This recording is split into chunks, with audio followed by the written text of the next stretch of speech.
Daugavpilī ir sākusies topošo pirmklasnieku reģistrācija vispār izglītojošās skolās. Tā ilgs no 2. februāra 8 līdz 27. februāra 16.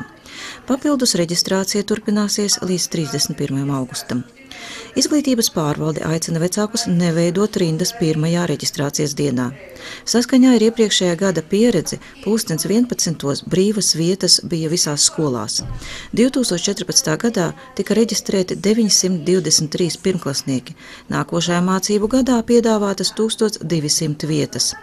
Skolas uzņem bērnus no 7 gadu vecuma. Bērns var būt par gadu vecāks vai jaunāks, taču reģistrējot 6-gadīgu bērnu, vecākiem ir jāuzrāda ģimenes ārsta vai psihologa izziņa par bērna gatavību uzsākt mācības. Ja mēs runājām par speciālām izglītības iestādēm, tādas mums ir 2 pilsētā - logopēdiskā internāta pamatskola un pirmā speciālā pamatskola, tad vecākiem ir jāzina, ka nav jāskrien uzreiz 2. datumā reģistrēties uz skolām, bet sākumā ir jāpiesakās medicīniski pedagoģiskajā komisijā, kura darbojas pie izglītības pārvaldes, jāaiziet komisijas pārbaude, jāsaņem komisijas norīkojums, un ar šo norīkojumu līdz pat 1. septembrim var iesniegt dokumentus speciālajā pirmskolas izglītības iestādē.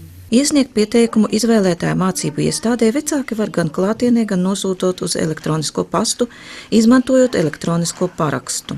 Dokumentu kopums, kurus nepieciešams iesniegt reģistrācijai, ir nemainīgs.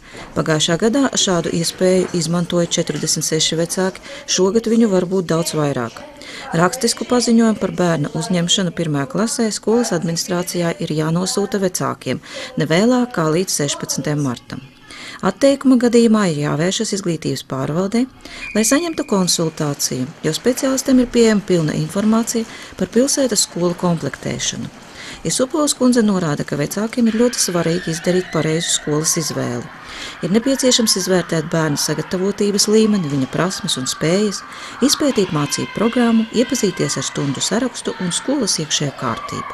Lai nebūtu pēc tam pārsteigums, ka skolas mācību diena sākas ļoti neērtajā ģimenē laikā, vai skolā ir jāpērk skolas forma, kuru vecāki varbūt kaut kādu iemeslu dēļ nevar atļauties. Pēc speciālas domām šo vienkāršo, taču būtisko rekomendāciju ievērošana nāks par labu visiem mācību procesa dalībniekiem.